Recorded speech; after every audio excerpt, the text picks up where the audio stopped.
I've been running my business for almost a year now, and I think I've definitely got to a point where I feel very comfortable in what I'm doing, but that also means that sense of novelty is worn off a little bit. And if that's happened to you, then we're gonna bring our spark back together. Good morning. A little bit less glamorous today from me, but I'm about to get ready to go out into town, and I thought that maybe we could just chat while I get ready. It's currently 8 a.m. What I wanted to talk about today was what to do or how to know if you feel a bit stuck in your business, because I just wanted to talk about some stuff that I've done to sort of bring that spark back a little bit.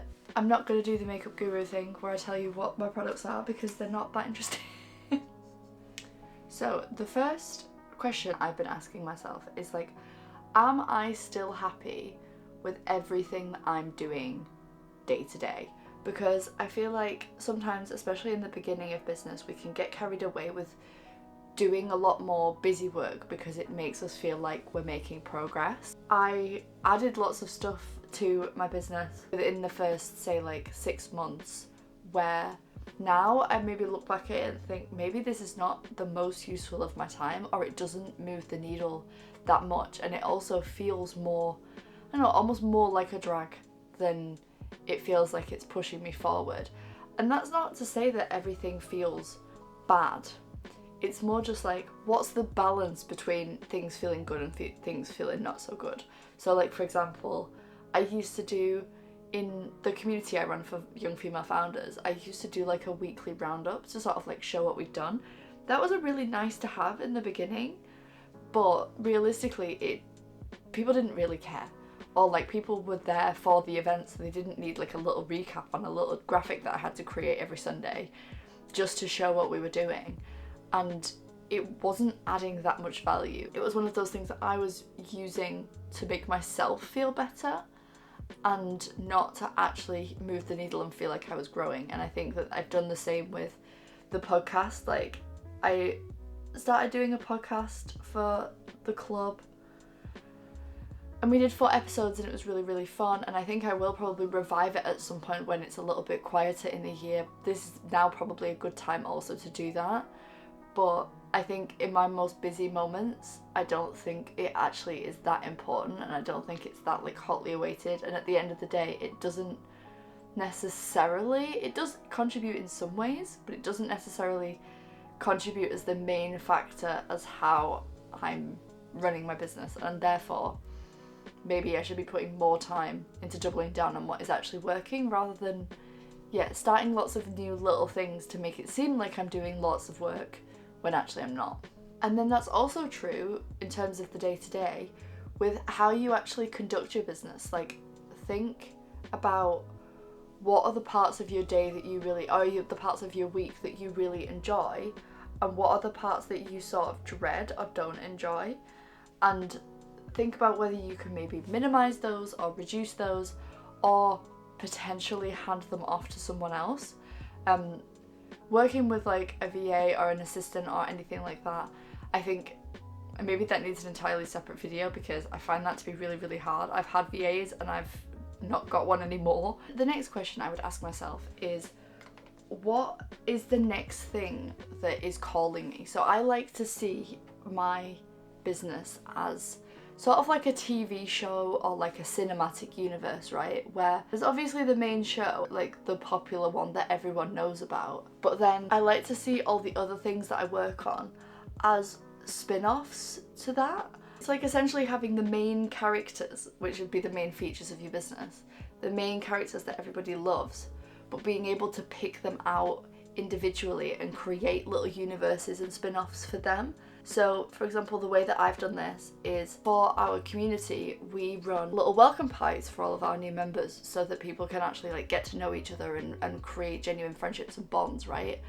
And that is such a popular format that I thought, okay, this is a little avenue, this is a little popular character within the universe of my business. Can I give that its own little spin-off and give people outside of the club an opportunity to experience that little nugget of part of the bigger thing? So that's how I ended up creating Business Besties, which is online speed friending for female founders, and that's open to anyone, that's not just for people in the club. That ended up being really popular because the character, right, has already been validated by the audience. Now it's just about bringing that to more people and putting more focus on that one specific thing. So yeah, if you're a service business, think of a couple of products that could have their own spin-off, and if you're a product business, think of maybe a service that could marry all of those together, like a reunion or, you know, something like that. I'm going with the metaphor here, but that's sort of what I would do to maybe get a little bit more momentum or feel like I'm getting my spark back. Then the next thing that I would ask is like, and everyone has one of these, I'm sure everyone's got one of these, what is the idea that keeps revisiting you? Because ideas visit you for a reason, right? And for it to keep coming back time and time and again is essentially a call to explore it further. That doesn't mean to work on it. Like, if you can explore something without having committed to working on it for the next 6 months, right? Like, let's be clear on that. But realistically, if you have this like spark, this glimmer that keeps coming back to you over and over again, that is worth exploring. And it's not a good idea to discount that, because that might be where your next like big breakthrough is. And everyone that I speak to has had one of these. Like, everyone is always like, if I had it my way, or if I won the lottery, then I would work on this. And it's like, have you ever considered that maybe you would win the lottery if you worked on this? We discount a lot of our like big ideas. And I mean big ones. I don't mean like little ones that are trying to get you distracted, but I mean like, if over the past 3 months, this idea that you've got in your head just won't leave you and it just keeps coming back, then that is definitely worth exploring. And that might be where actually you will find your spark, where your spark will come back from. I feel like this side is not equal to this side, but I can't do it. I don't know how to do it. My makeup is a mess. I think I need to replace it. I think that's what's giving me acne. And then the next thing I'll say, if you're trying to get your spark back, or if you've been a little bit flat in your business recently, this is just a reminder that that is gonna happen over and over again, the same way that it happens in the gym. Like, eventually you will plateau because your brain understands it best, so there's no more dopamine, your body understands it, it's adapted, and it's important to know when that's happened. And that doesn't mean that you're shit at the gym. So that doesn't mean that you're shit at business. It doesn't mean that you've accidentally built a business that's not right for you. Like, your business can be 100% perfect and good for you, and you can still get used to it. That's totally normal. So that would be my next thing, is like, to keep on with the gym metaphor, like, how can you do more intense things over a shorter period of time? What can you sprint? How can you get that rigor back that you have at the beginning? Get that sort of like flailing in the dark feeling back that keeps you so invigorated and that keeps our brains so full of dopamine. And you can do that with anything, and you can try lots of new things for your business as well that will allow you to feel that. Then my next tip for getting your spark back, and I think this one is probably the most foolproof of all of them, is to have a good conversation. So I speak to so many people every single day that are inspiring, that are like young female founders that are working on their own thing. And genuinely, the amount of ideas and the amount of breakthroughs that come from having a good conversation with someone that's as switched on as you, and that thinks as deeply as you, and that can actually see your problem, but not only sees your problem, wants to unpack your problem with you. Obviously, we do this a lot in Jenny Girls Club. We like pitch ideas and talk about ideas in there all the time, and all of my like good ideas have come from me sort of like pitching it to them.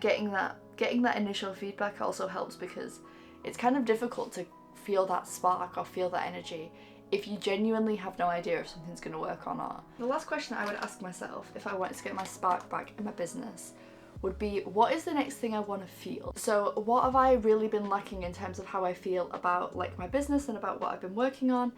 Do I feel like I lack structure? Do I feel like I lack creativity? Do I feel like what I really, really want is to, you know, go out and meet more people? Do I feel isolated?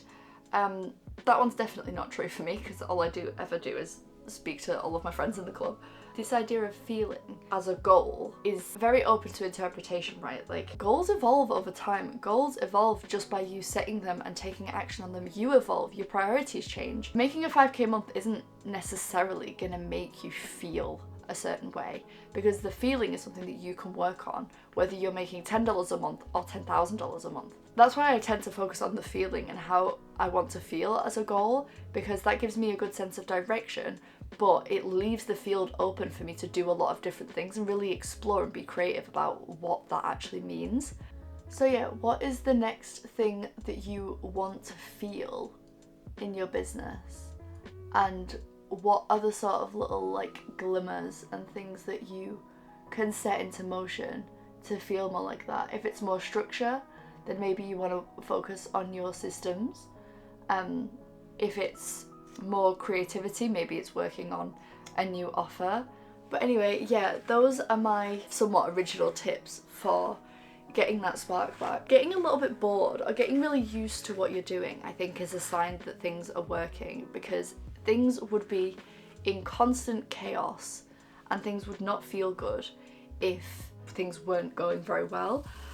But a sign of things going well is that you stop noticing it, right? It's okay to get a little bit stagnant or to feel a little bit like, yeah, I get this, I understand this, like I'm going through the motions at this point.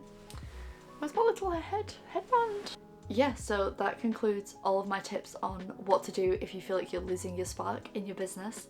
I hope you enjoyed, and let me know what you think of the look. But yeah, make sure to subscribe and all of that fun stuff. All of my like social links and stuff are also below. Definitely connect with me on LinkedIn. That's like my main platform that I hang out on, and I post on there every day. So if you send me a connection request, let me know that you're from YouTube so I can add you. But yeah, hope you have a lovely day, and I'll see you soon. Bye.